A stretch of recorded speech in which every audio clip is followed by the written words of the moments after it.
Hello दोस्तों, स्वागत है आप सभी का इस प्लेटफॉर्म अनलिमिटेड एजुकेशन पे। मेरा नाम है Abhijit Kumar, owner of this platform, और ये मेरा क्वालिफिकेशन है। मैं बात कर रहा हूँ आरआरबी एएलपी सीबीटी 2 के बारे में, ठीक है। और इसमें एक सेक्शन है आपका basic science and engineering drawing, जो आपका 50 नंबर का होगा, है ना। Out of 100 questions 50 questions will come from this section in your exam, okay.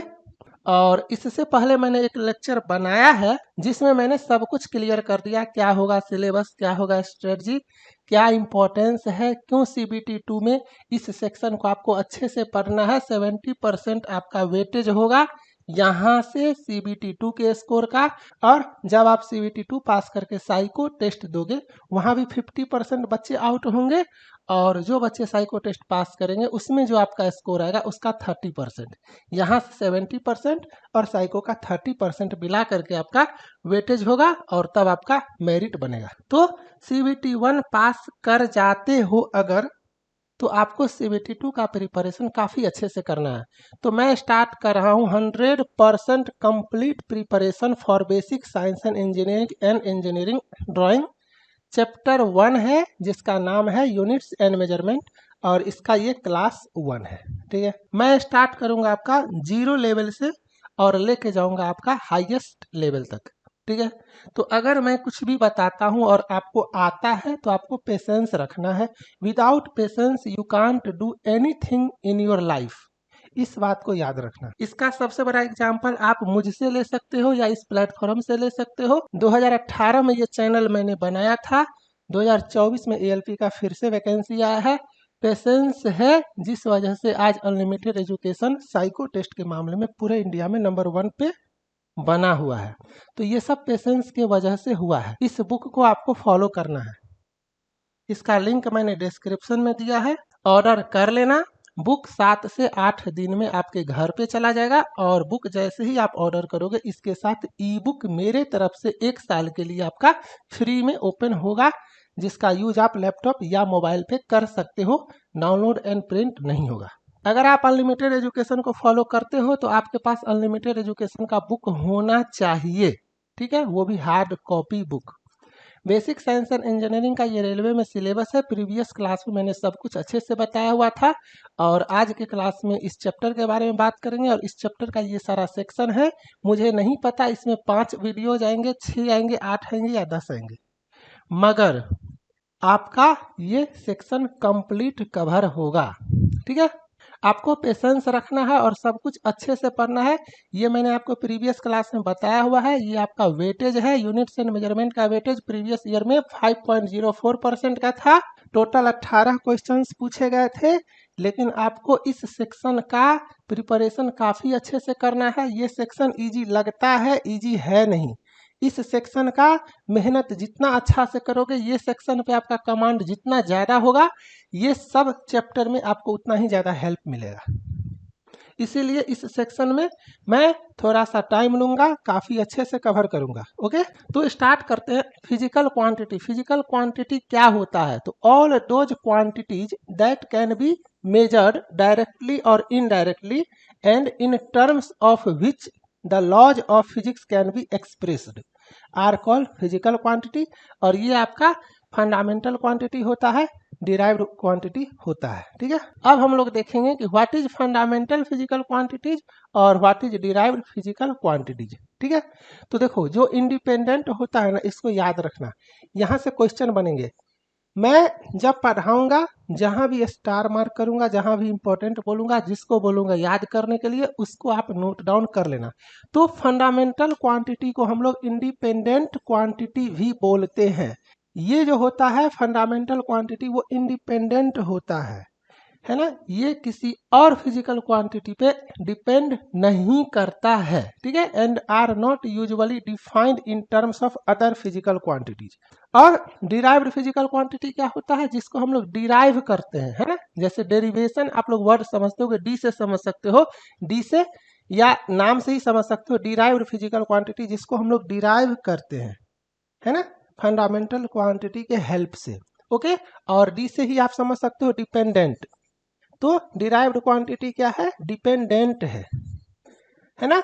ये आपका फंडामेंटल क्वांटिटी इंडिपेंडेंट होता है और डिराइव्ड क्वांटिटी फंडामेंटल क्वांटिटी पे डिपेंड करता है, इसीलिए इसको डिपेंडेंट क्वांटिटी भी बोलते हैं। ठीक है, फंडामेंटल क्वांटिटी कितना होता है, तो बेसिक्स फंडामेंटल क्वांटिटी जो है वो आपका 7 होता है, और ये 7 का नाम आपको याद होना चाहिए।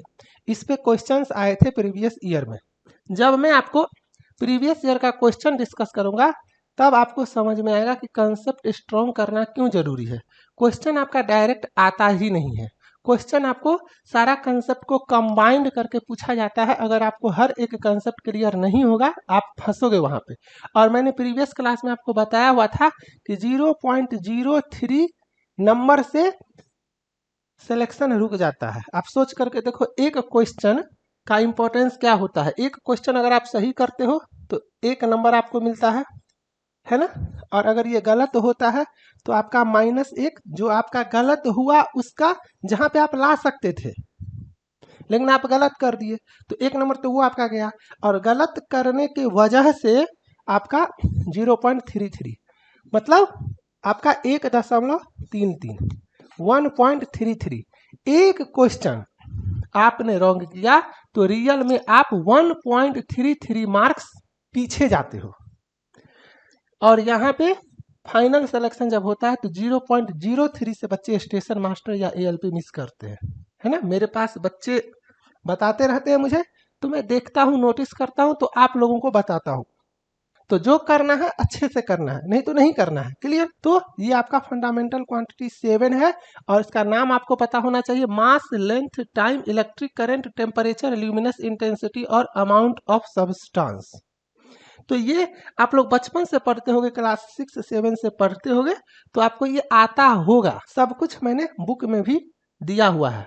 अब सप्लीमेंट्री यूनिट क्या होता है, तो सप्लीमेंट्री यूनिट देखोगे ये एक तरह का डायमेंशन लेस यूनिट होता है, जिसका यूज हम लोग करते हैं फंडामेंटल यूनिट के साथ डिराइव्ड यूनिट के लिए, है ना। जब आप डिराइव्ड यूनिट को डिराइव करते हो तो उसमें मुझे फंडामेंटल यूनिट का हेल्प लेना पड़ता है। उसके साथ साथ एक और यूनिट है जो कि डायमेंशन लेस है, उसका भी हेल्प लेना पड़ता है कभी कभी किसी किसी फिजिकल क्वांटिटी को एक्सप्रेस करने के लिए। तो वही है आपका सप्लीमेंट्री यूनिट, और ये होता है रेडियन और स्टेरेडियन। ठीक है, रेडियन और स्टेरेडियन एक एक करके सब कुछ क्लियर करेंगे। The supplementary unit of plane angle is radian and solid angle is steradian. ये सब आपको पता होगा। मैंने प्रीवियस क्लास में क्वेश्चन पूछा था, 50% बच्चे उसका रॉन्ग आंसर दिए। अब आप लोग सोचो, वो जब कमेंट किए उन्हें लगता होगा कि मैं जानता हूं, है ना, लेकिन 50% का आंसर रॉन्ग है। तो जब मैं एक्सप्लेन करूंगा तो आपको सब कुछ पता चलेगा। ये चीज आपको पता होना चाहिए। फंडामेंटल क्वांटिटी को भी बेसिक क्वांटिटी भी बोलते हैं, और fundamental quantity mass, length, time, current, temperature, luminous intensity, amount of substance तो होता है, लेकिन इसका यूनिट ऐसा यूनिट क्या होता है, ये मास का होता है किलोग्राम, लेंथ का होता है मीटर, टाइम का होता है सेकंड, करंट का एम्पियर, टेम्परेचर का केल्विन, ल्यूमिनस इंटेंसिटी का कैंडेला और अमाउंट ऑफ सब्सटेंस का मोल। लेकिन ये सबको आता है, बच्चे मिस्टेक करते हैं यहाँ पे, तो ये आपको पता होना चाहिए।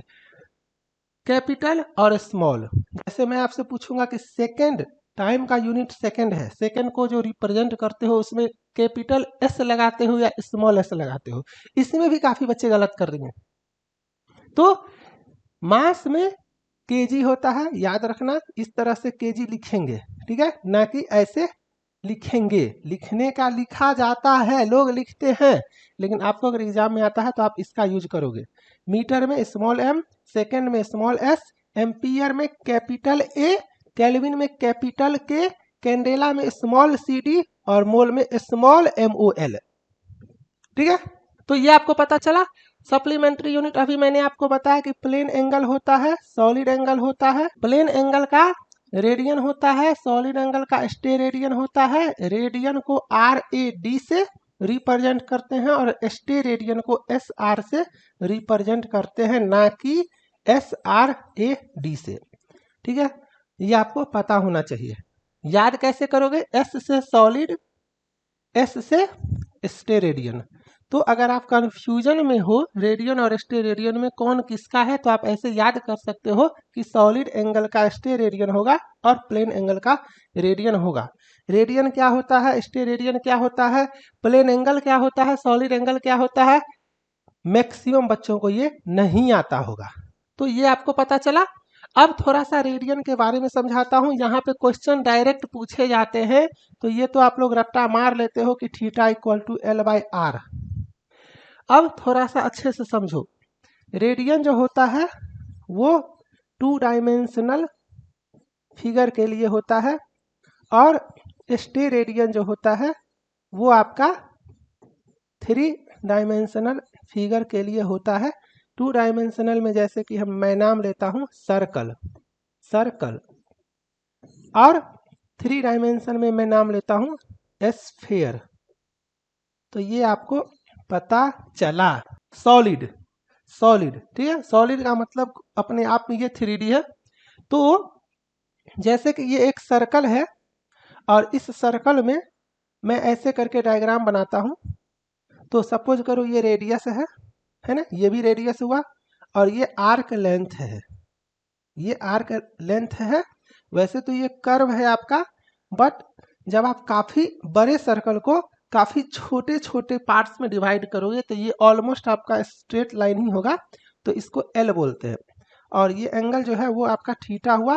तो ये थीटा इक्वल टू जो L/R होता है, तो इसका जो मेजरमेंट निकल के आता है एंगल का, ये वैल्यू, तो इसको मैं रेडियन बोलूँगा, ठीक है। तो यही है आपका theta equal to arc length, जो मैंने आपको बताया L/R। तो ये आपको पता चला। अब मैं आपसे पूछता हूँ, ये आप लोग रट्टा मारते होगे, लेकिन इसको रटना नहीं है, इसको रटना नहीं है। ये आता कैसे है? ये थीटा है। अब आपको इतना तो पता होगा कि इस सर्कल में ये 90 डिग्री का एंगल बनेगा, ये आपका 180 डिग्री का बनेगा, और ये टोटल आपका 360 डिग्री का बनेगा। ये आपको पता है। तो यहाँ पे जब ये थीटा निकल के आया तो ये रेडियन था, तो ये टोटल कितना है? 360 डिग्री। कितना टोटल? 360 डिग्री, है ना। और ये जो वैल्यू निकल के आता है इसको हम लोग रेडियन में निकालते हैं, है ना। जो भी 1 रेडियन, 5 रेडियन, जो भी रेडियन है ना। और बचपन से आप लोग पढ़ते होंगे कि π/2 90 होता है, पाई का वैल्यू 180 होता है। तो उसी तरह से 360 जो है वो 2 पाई का होगा, है ना। तो ऐसे करके आप समझ सकते हो कि ये 360 जो है वो 2 पाई का मतलब हुआ। तो ये डिग्री हुआ और यहाँ पे ये रेडियन हुआ। तो इसी को हम लोग याद करते हैं कि 360 degree equal to 2 pi radian. तो ये आपको पता चला। अब रेडियन तो आप समझ गए। अब थोड़ा सा आप स्टेरेडियन का कंसेप्ट समझो। स्टेरेडियन का सबसे पहले जो डेफिनेशन होता है वो क्या होता है, मैं आपको शॉर्टकट में बताता हूँ। देखो, ये एक सर्कल है, और इस सर्कल से एक स्फीयर बना 3 डायमेंशन में। तो आपका ये डेफिनेशन कैसे आया कि अगर इसका रेडियस सपोज करो r है, सपोज करो r है, तो r रेडियस को 1 मिनट के लिए स्क्वायर का साइड मान लेते हैं, स्क्वायर, एक स्क्वायर मान लेते हैं। उस स्क्वायर का जो साइड लेंथ होगा, साइड लेंथ, वो मान लेते हैं r है। इस सर्कल का जो रेडियस है r, तो एक स्क्वायर मान लेते हैं जिसका लेंथ, साइड लेंथ r मान लेते हैं। तो इस स्क्वायर का एरिया क्या होगा आप बताओ? तो आप बोलोगे सर r स्क्वायर, ये आप बोलोगे। तो इस एरिया के बराबर एक एरिया यहाँ पे कहीं पे होगा, 3D है, तो इस एरिया के बराबर कोई एरिया होगा। तो ये एरिया इस स्फीयर के सेंटर पे जो एंगल बनाता है, उस एंगल का जो वैल्यू होगा उसी को स्टेरेडियन बोलेंगे। ठीक है, उम्मीद करता हूं समझ में आ गया होगा। ये वही चीज है, ठीक है, स्टेरेडियन। ओके, तो ये सॉलिड एंगल होता है, और इसको आप लोग याद कर लेना। समझाने के लिए तो छोटा सा चीज है, मैं समझा देता हूँ। अभी जैसे कि आप इसको ऐसे समझ सकते हो, जब आप रेडियन का बात किए थे तो यहाँ पे आपका ये सर्कल था, और जब मैं स्टेरेडियन का बात किया था तो यहाँ पे आपका ये स्फीयर है। इस केस में क्या होता है, आपका सरकमफ्रेंस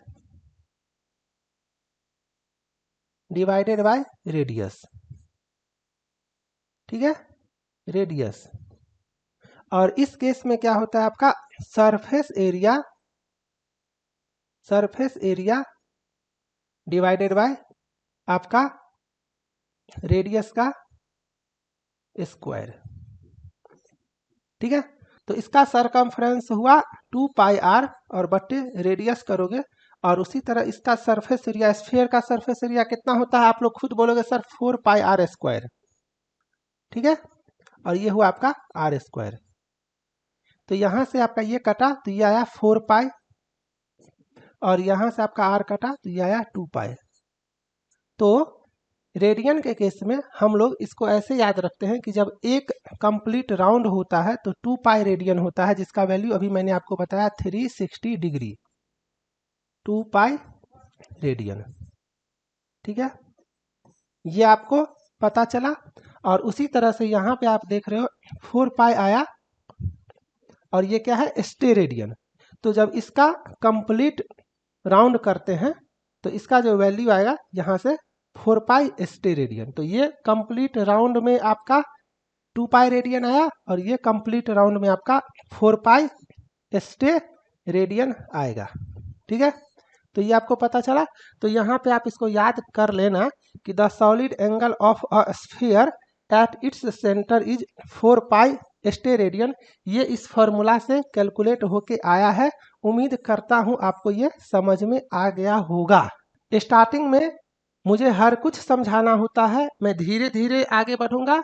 जैसे ही मुझे लगेगा कि आप अब सब कुछ समझ चुके हो तो फिर स्पीड भी कर देंगे।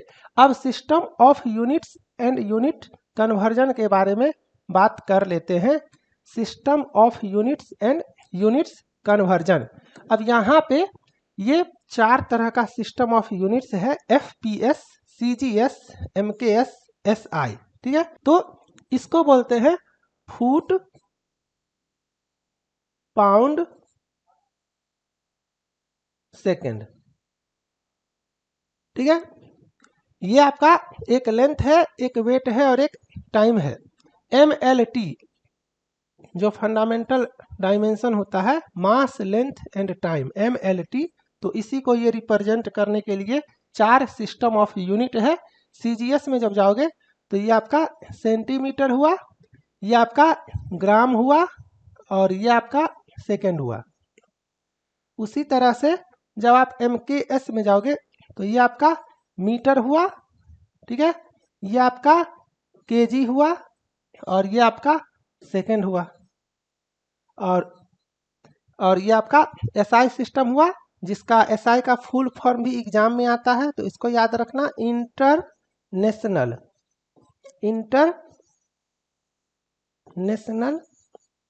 सिस्टम ऑफ यूनिट, ठीक है। अब एक क्वेश्चन आता है कि कौन सा मेरा यूनिट है जो तीनों सिस्टम में सेम होता है। तो आप यहाँ पे देखो सेकेंड, तो टाइम का यूनिट मेरा तीनों सिस्टम में सेम होता है, तो ये आपको याद होना चाहिए। अब जैसे मैं वेलोसिटी का एग्जांपल लेता हूँ, तो वेलोसिटी इक्वल टू आपका डिस्प्लेसमेंट बाय टाइम होता है। तो इसको अगर क्वेश्चन आता है कि आप CGS में लिखो, है ना, तो जैसे अगर आप MKS में लिखोगे तो डिस्प्लेसमेंट को मीटर और टाइम को सेकेंड, तो ये हुआ आपका MKS। तो MKS में मीटर पर सेकेंड हुआ, लेकिन यहीं पे मुझे CGS में बोला जाएगा तो मैं मीटर के जगह लिखूंगा सेंटीमीटर, और सेकेंड तो सेकेंड ही होता है CGS में भी। और अगर मुझे FPS में बोला जाएगा तो मैं यहाँ पे लेंथ को लिखूंगा फुट, और सेकेंड को तो सेकेंड। तो ये है आपका सिस्टम ऑफ यूनिट। ये बताता है कि किस सिस्टम में कैसे रिप्रेजेंट करेंगे। SI का फुल फॉर्म होता है इंटरनेशनल सिस्टम ऑफ यूनिट, इसको याद रखना। अब यहाँ पे थोड़ा सा इंपॉर्टेंट पॉइंट बताते हैं। सबसे पहली बात ये जान जाओ कि प्रीवियस ईयर में ये आ गया था, है ना। मैंने आपको बताया जो आप पढ़ते हो वो सब लोग पढ़ते हैं, आपको कुछ ऐसा पढ़ना है जो एग्जामिनेशन हॉल में आप बाकी से आगे निकल सको, है ना। सब लोग फेमटो तक याद रखते हैं, आपको योक्टो तक याद रखना है 10⁻⁻24 तक। यहाँ से सीरियली देखो, जब आप स्टार्ट करते हो तो पावर -1 -2 -3 गया और उसके बाद वो 3 के डिफरेंस पे है ना। -6 -9 -12 -15 -18 -21 -24 बुक जो मैंने आपको दिया हुआ है उस बुक में सब कुछ लिखा हुआ है। उसी तरह से आप यहाँ पे देखोगे, ये आपके एक पे है, एक इंक्रीज किया 1 2 3 और फिर उसके बाद आपका 3 के डिफरेंस पे है 3 6 9 12 15 18 21 और 24। तो आपको ये वैल्यू याद रखना है। तो डेसी सेंटीमिली ये आप लोग पढ़ते होगे, है ना। ये इसका वैल्यू हुआ 1/10, इसका हुआ 1/100 और इसका हुआ 1/1000। यहाँ तक आपको पता है। बचपन से पढ़ते होगे माइक्रो, ये भी सबको याद है।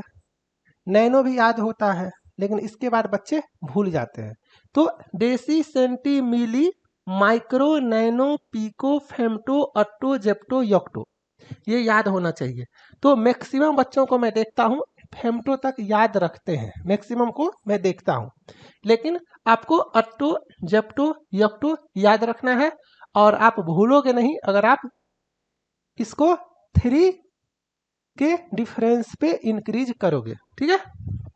माइक्रो 10⁻⁻6 3 जाएंगे आगे, नैनो -9 -12 -15 -18 -21 -24, ठीक है।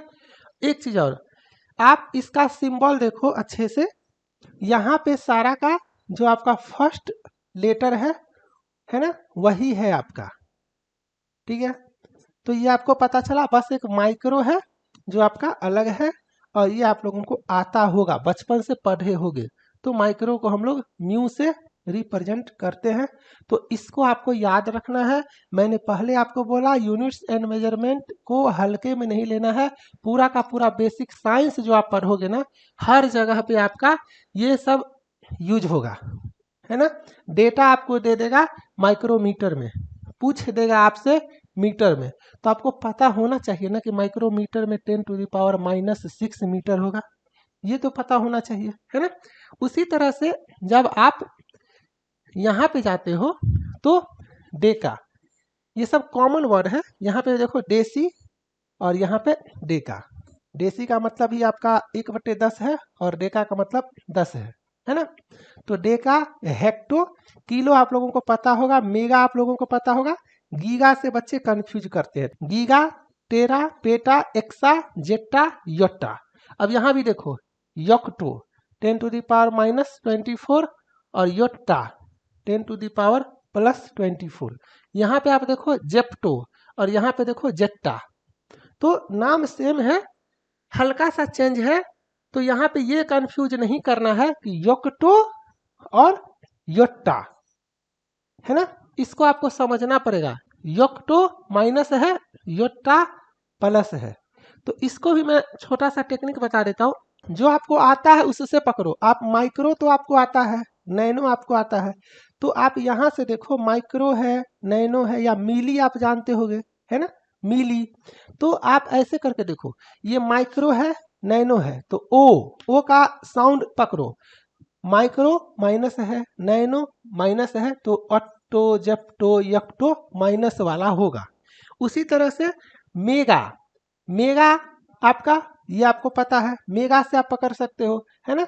इससे भी आसान कर देते हैं, 10⁻⁻6 कॉमन है, ये माइक्रो है और इधर 10⁻6 में मेगा है। तो एक को रेफरेंस मान लेते हैं, 10⁻⁻6 है आपका माइक्रो, तो ओ, तो ये सारा ओ वाला चला जाएगा निगेटिव के तरफ, मेगा आ, ये सारा आ वाला चला जाएगा पॉजिटिव के तरफ। तो ये आपको याद होना चाहिए, हार्ड कॉपी बुक में इसको अच्छे से देखते रहना। चलो अब चलते हैं टाइम के बारे में। जो फंडामेंटल यूनिट को हम लोग रिप्रेजेंट करते हैं वो मैक्सिमम एम, एल और टी के फॉर्म में रिप्रेजेंट करते हैं। तो इसीलिए पहले टाइम के बारे में देखेंगे, फिर लेंथ के बारे में देखेंगे और मास के बारे में देखेंगे। ये सारा जब कंसेप्ट हम लोगों का क्लियर हो जाएगा तब हम लोग फिजिकल क्वांटिटी के बारे में स्टार्ट करेंगे, है ना। ये चैप्टर में हम लोगों को यूनिट्स भी देखना है, मेजरमेंट भी देखना है, डायमेंशंस भी देखना है। टाइम के बारे में स्टार्ट करते हैं। आपको ये पता होना चाहिए कि 1 मिनट में मेरा 60 सेकेंड होता है, ये आपको पता होना चाहिए, आता होगा। 1 आवर में 60 मिनट होता है और 60 इंटू 1 मिनट में 60 सेकेंड होता है, तो ये आपका टोटल 3600 सेकेंड हो गया, ये आपको पता होगा। 1 डे में 24 आवर होता है।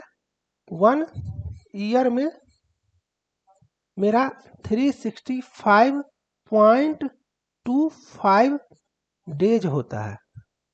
ये समझना, काफ़ी लोगों को मैं देखता हूँ वो 365 दिन और 6 घंटा याद रखते हैं। 24 घंटा का आपका एक दिन होता है, 1 डे होता है, तो 6 घंटा में आपका 0.25 डे होगा और इसी को यहाँ पे ऐड करके हम लोग लिखते हैं 365.25 डेज। और इसीलिए 1 लीप ईयर जो आपका होता है ये आपका 4 ईयर के बराबर होता है, 4 ईयर के बराबर होता है। और जब 4 साल होता है तो ये 0.25 और 0.25 6 चक 24 24 आवर्स एक्स्ट्रा हो जाता है, तो उसको हम लोग 4 साल पे कर देते हैं 366 डेज, ठीक है, लीप ईयर में, जो कि 4 साल के बाद होता है, हर 4 साल पे होता है। और इसी ईयर में मेरा फरवरी मंथ में 29 डेज होता है, ठीक है, ये आपको पता चला 29 डेज होता है। जब टाइम आप समझ जाओगे तब हम लोग जाएंगे लेंथ पे, और लेंथ में आपका 1 सेंटीमीटर इक्वल टू आपका 10 mm, ये आपको पता होना चाहिए। ये सब आपको आसान लग रहा होगा but you have to keep patience. 1 metre में आपका 100 सेंटीमीटर होता है, ये आप जानते होंगे। 1 इंच जो होता है वो होता है आपका 2.54 सेंटीमीटर। तो ये इम्पोर्टेंट है, क्वेश्चन डायरेक्ट आते हैं, इसको याद रखना। 1 फुट जो होता है वो होता है आपका 12 इंच के बराबर, ये पता होना चाहिए, ठीक है। और अभी मैंने आपको बताया कि 1 इंच में आपका 2.54 सेंटीमीटर होता है, और जब आप इसको कैलकुलेट करोगे या मल्टीप्लाई करोगे तो आपका 30.48 सेंटीमीटर होगा। तो ये आपको याद होना चाहिए। 1 फुट मैं बोलूँगा तो आप डायरेक्ट बोलोगे या तो 12 इंच या तो 30.48 सेंटीमीटर, ठीक है। और 1 मीटर में आपका 100 सेंटीमीटर होता है, और कभी कभी आपका इंच में पूछ दिया जाता है कि इंच कितना होगा, तो 100 सेंटीमीटर बटे 2.54 सेंटीमीटर, है ना। और जब आप ये करोगे तो आपका आएगा 39.37 इंच, है ना। तो ये आप एग्जामिनेशन हॉल में कैलकुलेट करके भी निकाल सकते हो, लेकिन आपको 1 फुट में 12 इंच होता है ये पता होना चाहिए, 1 इंच में 2.54 सेंटीमीटर होता है ये पता होना चाहिए, ये सब पता होना चाहिए, ये सब पता होना चाहिए, ठीक है। उसी तरह से एक क्वेश्चन आपका आता है 1 यार्ड, तो 1 यार्ड में आपका 0.914 मीटर होता है, ठीक है। तो इसको आपको याद रखना है। एक होता है आपका 1 नॉटिकल माइल, नॉटिकल माइल, ये बेसिकली समुद्र वगैरह में, सी वगैरह में इसका यूज किया जाता है। तो ये होता है 1852 मीटर। ये सब आपको पता होना चाहिए, ऐसा नहीं है कि ये सब आता नहीं है, ये सब एग्जाम में आता है, इसीलिए मैं सब कुछ आपको बता रहा हूँ। एक होता है आपका 1 एस्ट्रोनॉमिकल यूनिट। ये सब बेसिकली लार्ज यूनिट हुआ, लार्ज डिस्टेंस को मेजर करने के लिए। जैसे समंदर में हो आप तो नॉटिकल माइल के टर्म में हम लोग कैलकुलेट करते हैं, और जैसे दो प्लानेट के बीच में डिस्टेंस दिखाना हुआ, या एरोप्लेन वगैरह के केस में, या आसमान वगैरह के केस में कुछ बताना हुआ, तो उस केस में हम लोग एस्ट्रोनॉमिकल यूनिट का हेल्प लेते हैं। ये होता है 1.495 इंटू 10⁻11 मीटर, है ना। तो ये सब आपको डेटा याद होना चाहिए। ये है आपका 1 लाइट ईयर, है ना। बेसिकली ये सब काफी लार्ज यूनिट है, मतलब distance travelled by light in 1 year is known as 1 light year. ये क्वेश्चन तो डायरेक्ट एग्जाम में आता है कि light year is the unit of what, time और लेंथ। और आप देख रहे होगे मैं लेंथ में बता रहा हूं, तो लाइट ईयर का यूनिट होगा length, distance travelled by light in 1 year, है ना। ये होता है 9.46 इंटू 10⁻15 मीटर। और आप सभी को ये भी पता होगा कि एक पारसेक, ये सब आपको यहाँ पे मैं जितना भी चीज लिख रहा हूं ना, ये सब आपको याद होना चाहिए डेटा। एक पारसेक जो होता है वो होता है 3.26 लाइट ईयर, अब अभी मैंने आपको बताया कि 3.26 इंटू 1 लाइट ईयर में 9.46 इंटू 10⁻15 मीटर होता है। तो आपको ये याद रखना है ना। और ये आप एग्जाम में कैलकुलेट करोगे, ये आपको याद नहीं रखना है। 9.46 इंटू 10⁻15 मीटर, ठीक है, 10⁻15 मीटर। और जब आप इसको कैलकुलेट करोगे तो 30.8 इंटू 10⁻15 आपका 15 मीटर आएगा। और इसी को हम लोग लिखते हैं 3.08 इंटू 10⁻16 मीटर। तो ये डेटा आप डायरेक्ट याद कर सकते हो, ठीक है। ये डेटा आप डायरेक्ट याद कर सकते हो, और नहीं तो कैलकुलेट कर सकते हो, लेकिन लाइट ईयर का वैल्यू तो आपको याद होना चाहिए, है ना। 9.46 इंटू 10⁻15 मीटर। और ये आपको पता होना चाहिए कि 1 पारसेक में जो होता है वो मेरा 3.26 आपका लाइट ईयर होता है। तो ये जो मैं बता रहा हूँ ये सब इम्पोर्टेंट है, तो ये सब आपको याद होना चाहिए। इसको आप लोग अच्छे से समझ लो कि कैसे ये कैलकुलेट होके आया है ना। 1 नॉटिकल माइल 1852 मीटर, 1 यार्ड 0.914 आपका मीटर। लेंथ में कुछ और इम्पोर्टेंट है, ये तो मैंने आपको बताया लार्ज डिस्टेंस के लिए। उसी तरह से स्मॉल डिस्टेंस जो काफी कम डिस्टेंस होता है, काफी छोटा होता है, उसके लिए जो अभी आपको मैंने प्रीफिक्स वगैरह बताया, 1 फर्मी ये होता है आपका 10⁻⁻15 मीटर। उसी तरह से 1 एंगस्ट्रम आप लोग जानते होंगे, पढ़े होंगे, एंगस्ट्रम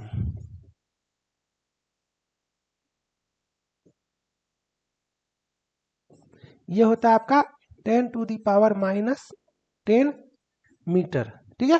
तो मैंने जितना बताया ये सारा डेटा आपको पता होना चाहिए, ओके। चलो इसके बाद हम लोग मास के बारे में चलते हैं। मास में एक कॉमन क्वेश्चन होता है 1 मेट्रिक टन। देखो यहाँ पे बच्चे कुछ कंफ्यूजन में रहते हैं, टन भी रहेगा स्पेलिंग और टन भी रहेगा। वैसे तो दोनों में डिफरेंस है, लेकिन आपको डिटेल्स में नहीं जाना है, ठीक है। आपको डिटेल्स में नहीं जाना है, बस आपको इतना ही पता रखना है कि 1 मेट्रिक टन अगर मेरा होगा तो हम लोग बोलेंगे 1000 kg। ओके। और आपको पता होगा कि 1 क्विंटल जो होता है उसमें होता है 100 kg। ओके। तो इसीलिए यहाँ पे 1 मेट्रिक टन में हम लोग बोलेंगे 10 क्विंटल। ठीक है, ये आपको पता चला। एक याद रखना, 1 कैरेट, 1 कैरेट ये होता है आपका 200 मिलीग्राम। क्या होता है? 200 मिलीग्राम।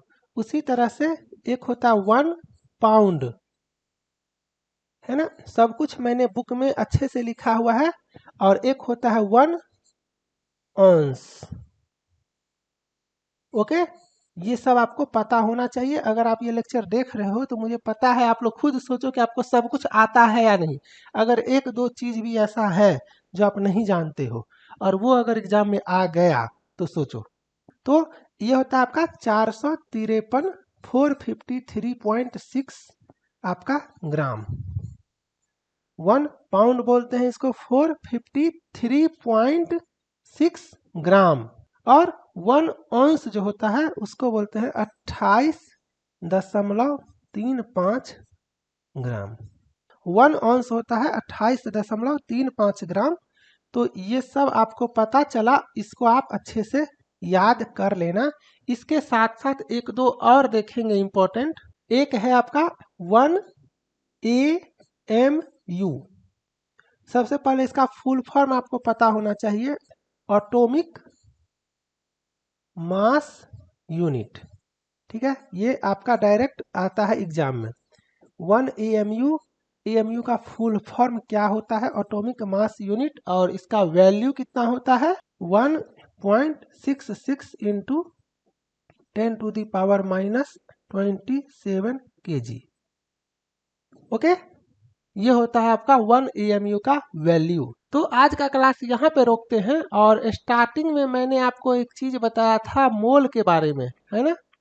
तो मोल के बारे में ये जो आपने देखा कि अमाउंट ऑफ सब्सटेंस जो है उसको हम लोग मोल पे रिप्रेजेंट करते हैं। तो एक क्वेश्चन आता है कि मोल का वैल्यू कितना होता है, 1 मोल इक्वल टू व्हाट। तो 1 मोल जो होता है, 1 मोल ये आपको पता होना चाहिए, ये होता है 6.022 इंटू 10⁻23 पार्टिकल। क्या होता है? पार्टिकल। और इसी को अवोगाड्रोज नंबर भी बोलते हैं, अवोगाड्रोज नंबर भी बोलते हैं। तो इसको भी आपको याद रखना है, ठीक है। डिस्क्रिप्शन में आपको लिंक मिलेगा। बुक आप सभी के पास होना चाहिए। और पेड कोर्स में तो सबको रहना है। साउथ के मैक्सिमम बच्चे अनलिमिटेड पे ही आते हैं। और जो भी इंजीनियरिंग बैकग्राउंड के बच्चे होते हैं या किसी ऐसे स्टेट से हो जहाँ पे आप इंग्लिश लैंग्वेज में कंफर्टेबल हो, तो आप सभी को इसका पेड कोर्स में भी रहना है। और लेक्चर अगर अच्छा लगा होगा तो कमेंट जो मन करे कर देना। अगर कोई फीडबैक वगैरह देना हो तो दे सकते हो, लेकिन लाइक जरूर करना, क्योंकि लाइक किए रहोगे तो जैसे ही मेरा नेक्स्ट लेक्चर आएगा आपको तुरंत मोबाइल पे नोटिफिकेशन चला जाएगा। यहाँ पे आपको लास्ट में मैं समअप कर देता हूँ। हम लोगों ने स्टार्टिंग में देखा कि फिजिकल क्वांटिटी क्या होता है, और ये fundamental physical quantity, derived physical quantity क्या होता है ना। फिर वो कितना टाइप का फंडामेंटल क्वांटिटी होता है, उसका सिंबल वगैरह क्या है, यूनिट वगैरह क्या है, सप्लीमेंट्री यूनिट क्या होता है, रेडियन के बारे में समझे, स्टेरेडियन के बारे में समझे, प्लेन एंगल, सॉलिड एंगल, सब कुछ मैंने आपको अच्छे से डिटेल में समझाया। यहाँ पे 2 pi radian equal to 360 degree होता है, आप सभी को याद होना चाहिए। थीटा इक्वल टू L/R होता है, आपको पता होना चाहिए। इस पे डायरेक्ट क्वेश्चंस आपके एग्जाम में आएंगे, ठीक है।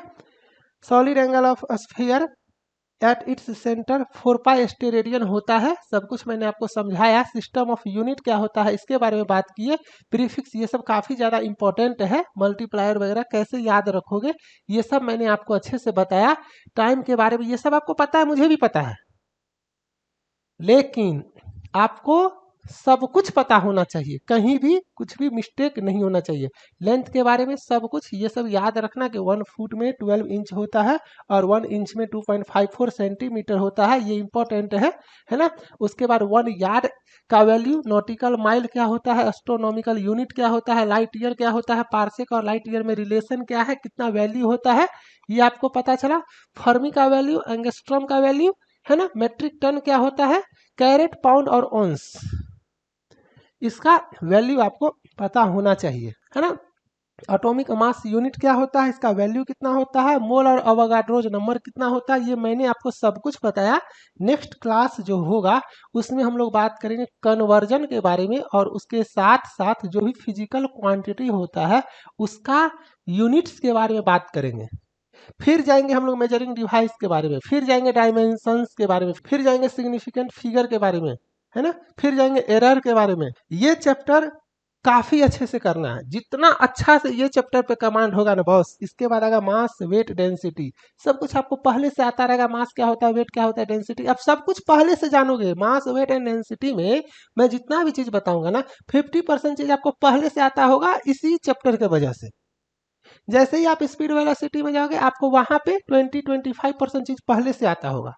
वर्क पावर एनर्जी में जाओगे, बेसिक्स ऑफ इलेक्ट्रिसिटी में जाओगे, सब कुछ आपको पहले से आता रहेगा अगर आपका इस चैप्टर पे कमांड है तो। गला फाड़ फाड़ के मैं आपको बता रहा हूं कि इस चैप्टर को काफी अच्छे से करना है। आपने लेक्चर का क्वालिटी देखा होगा, मैं कैसे पढ़ाया हूं, कुछ भी मैंने छोड़ा नहीं है, इसीलिए आपको अच्छे से मैं बार बार बोलता हूं। CBT 1 2,80,000 बच्चे आएंगे, जैसे मन है भगवान को मनाओ, है ना। किस्मत को थैंक यू बोलो, लक को थैंक यू बोलो, जिसको जो समझना है समझो। लेकिन अगर आप किसी तरह से 2,81,000 बच्चे में चले आए हो या आ जाते हो तो आपको आना है 1,50,000 में। यहाँ भी आप चले आओगे मुझे पता है, लेकिन आने से नहीं होगा। सिलेक्शन तो वही 18,799 का होगा ना, तो इसमें आना है। इसमें आके खुश मत होना, इसमें आके खुश मत होना, इसमें आना है आप सभी को। पहले इसमें आओगे, इसके बाद इसमें आओगे। जो आओगे नंबर ले करके उसका 70% नंबर आपका ऐड होगा, और इस 1,50,000 बच्चे में वापस से आपको अनलिमिटेड एजुकेशन पे ही आना है साइको टेस्ट का प्रिपरेशन करने के लिए। मैंने ऑलरेडी बताया हुआ है, नंबर 1 प्लेटफॉर्म है पूरे इंडिया में, है ना। सब कुछ मैंने दिखाया हुआ है। और यहाँ पे 75,000 बच्चे ऐसे ही बाहर हो जाएंगे, ऐसे ही बाहर, खत्म कहानी इनका। साइको टेस्ट फेल, रेस से बाहर। बचेंगे 75,000 बच्चे जो साइको टेस्ट पास करेंगे। अब यहाँ जितने बच्चे पास करेंगे इनका जो नंबर होगा, यहाँ भी ज्यादा नंबर लेके आना है। 30 में कोई लाएगा 22, कोई लाएगा 23, कोई लाएगा 24, कोई लाएगा 18, तो यहाँ भी आपको लेके आना है। और यहाँ पे जो नंबर होगा वो 30% पे ही होता है। ये जो नंबर आएगा साइको में वो 30% पे ही होता है। अगर आप 18 लाते हो और कोई 24 लाता है तो वो 6 नंबर का लीड लेगा, ठीक है। तो यहाँ पे मेहनत करना है और दोनों को मिला के यहाँ पे आना है। तो यहाँ पे आने के बारे में सोचना है, ठीक है, सोच लेना। और जो लोग यहाँ पे आएंगे ना, सब लोग कोशिश करेंगे कि यहाँ से यहाँ तक पहुंचे। तो कहीं भी छोटा सा मिस्टेक नहीं होना चाहिए। आपको बेसिक्स से लेकर के एडवांस तक हर एक चीज पता होना चाहिए। मैंने बोला एक क्वेश्चन अगर आप गलत करके आते हो तो 1.33 मार्क्स आप पीछे चले जाओगे, है ना। तो वेट करो आप लोग मेरे नेक्स्ट लेक्चर का। डिस्क्रिप्शन में आपको टेलीग्राम ग्रुप का लिंक मिलेगा और टेलीग्राम चैनल का लिंक मिलेगा, दोनों को ज्वाइन कर लेना। बेसिक साइंस एंड इंजीनियरिंग के ग्रुप में रह के डिस्कस करना है, बुक ऑर्डर करना है, फॉलो करना है, और पेड कोर्स में रहना है। टेस्ट सीरीज, PDF ये सब देखते रहना है, ठीक है। वेबसाइट पे जाना, ऑनलाइन कोर्स में जाना, यहाँ पे आपको ओवरव्यू वगैरह देखना होगा, देख लेना। व्यू डिटेल्स वगैरह पे जाना होगा, देख लेना, जहाँ भी जाने का मन होगा। और यहाँ पे इस तरह से आपका फोल्डर बना रहेगा, सारा फ्री डेमोज है ना, क्लासेस है ना, जैसे आएगा पीडीएफ्स है ना, टेस्ट सीरीज, ये सब आपका सब कुछ अच्छे से होगा। यहाँ पे जैसे आप जाते हो, एक पे क्लिक करते हो तो यहाँ पे आप देख सकते हो आपको एक चैप्टर मिलता है जो कि बुक का है, आपका ई बुक, और एक चैप्टर मिलता है जिसमें आपको 145 plus important previous year asked MCQs with marked answer, ये क्विक रिवीजन के लिए दिया हुआ है, मतलब क्वेश्चन देखो आंसर देखो। और यह है प्रीवियस ईयर क्वेश्चंस जो आपका 2019 एएलपी सीबीटी 2 में आया था। ऐसे करके हर चैप्टर आपका कवर किया गया है। तो ये सब आपको क्विक रिवीजन पर्पस के लिए रखना है। टेस्ट सीरीज में आपको जैसे जैसे मैं टेस्ट ऐड करूंगा उसका आपको प्रैक्टिस करना है, और क्लासेस में जो भी वीडियोज आपको आएगा वो सब आपको अच्छे से देखना है। ओवरव्यू वगैरह देखना होगा तो इसको आप लोग अच्छे से देख लेना, ठीक है। इसी वेबसाइट पे बुक सेक्शन में जाना, ई बुक मन है तो ई बुक ले सकते हो, लेकिन बुक ऑर्डर करो, ई बुक अपने आप फ्री हो जाएगा आपका। और बुक पे जाके यहाँ पे आके अपना आराम से जो है सो ऐड टू कार्ट करना या मोर डिटेल्स पे जाके क्लिक करना, जो भी देखना होगा देख लेना, है ना, ठीक है। यहाँ से आप वीडियोज वगैरह देख सकते हो, डाउनलोड सैंपल वगैरह कर सकते हो, आपको सब कुछ आपको अच्छे से समझ में यहाँ पे आ जाएगा। यहाँ पे क्लिक करके आप एएलपी साइको टेस्ट का ग्रुप भी अभी से ही ज्वाइन कर सकते हो। तो उम्मीद करता हूँ आपको सब कुछ समझ में आ जाएगा। तब तक आप लोग अच्छे से रहो, नेक्स्ट लेक्चर का वेट करो, मन से एग्जाम का तैयारी करते रहो। मिलते हैं नेक्स्ट लेक्चर में, बाय, थैंक यू।